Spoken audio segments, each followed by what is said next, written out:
I genuinely liked.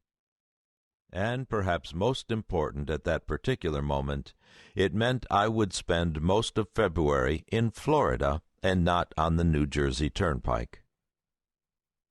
3 weeks later, I made the trip down I-4 from Orlando to Tampa on a Saturday morning. There were no monsoons in sight. It was a glistening March day, and exhibition baseball had just begun. I knew that Cone would be finishing with his workout by 10 a.m. That's the way spring training is. If you aren't playing in a game, most days your work is over long before noon. I hadn't called Cone in advance, because there's never been a more approachable athlete than Cone, and I've always liked to spring ideas on people in person. I was actually talking to Roger Clemens, newly arrived as a Yankee, when Cone walked into the clubhouse, sweat-soaked from his workout. As usual, he was warm and friendly. "What brings you to spring training in the middle of the NCAA basketball tournament?" he asked, shaking my hand. "To be honest," I said, "I came to see you. Have you got a few minutes?" "Let me take a shower," he said. "We'll go get breakfast." Which we did, at a diner down the road that Cone said George Steinbrenner frequented. "Never been here myself," he said as we walked in, "but I hear it's pretty good."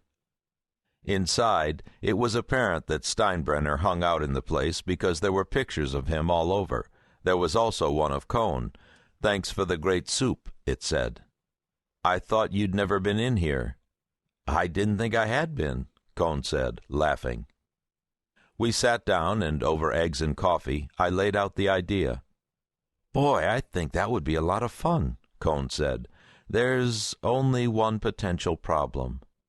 He explained to me that he had been friends almost since the beginning of his career with Roger Angell, the nonpareil baseball writer of The New Yorker. "I always promised Roger that if I ever did a book, I'd give him first crack," he said. "I really think I have to talk to him before I commit to you. I'd feel funny if I didn't." Part of me couldn't help thinking, great, I get the one baseball player in America not only literate enough to read Angell, but with a conscience, too. Another part of me thought I'd be okay. Angell had never actually written a baseball book, only collections of his New Yorker pieces. He was 79 at the time. I figured the chances that he'd want to take on such a project weren't all that great. "I understand completely," I said, "but I think there's a good chance he'll pass." "In which case, I'm in," Cone said. "I'll call you sometime in the next week." When I didn't hear anything for 10 days, I began to get nervous. "Don't worry about it," my friend Dave Kindred counseled. "Even really good guys like David Cone don't always call back when they say they're going to call back." I waited until after the Final Four before I finally got impatient enough to call Cone myself. As soon as I heard his voice, I knew the news wasn't good. "Roger wants to do the book," he said.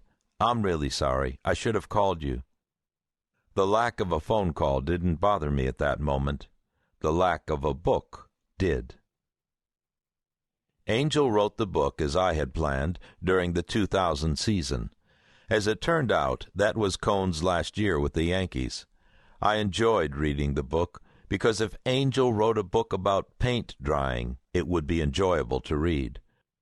But the fact that Cone pitched hurt for most of the season made Angell's task monumentally difficult, and the book, even though it got good reviews, sold only about 22,000 copies in hardcover, and far less than that, about 6,000 copies in paperback.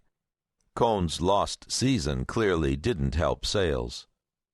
I still thought my initial idea had a lot of merit, but it needed the right subject, or, I was now convinced, subjects. You can't chronicle an entire season in a pitcher's career if he only pitches half the season or less. I decided I needed 2 pitchers, so that if one got hurt, I could compare and contrast what a pitcher on the disabled list went through with one who was healthy and pitching. I came up with a short list of potential subjects: Tom Glavine, Greg Maddux, Mike Mussina, John Smoltz, Al Leiter, and Curt Schilling. Maddux and Glavine were, I believed, lock Hall of Famers. Smoltz was borderline, and Mussina and Schilling had a shot if they finished.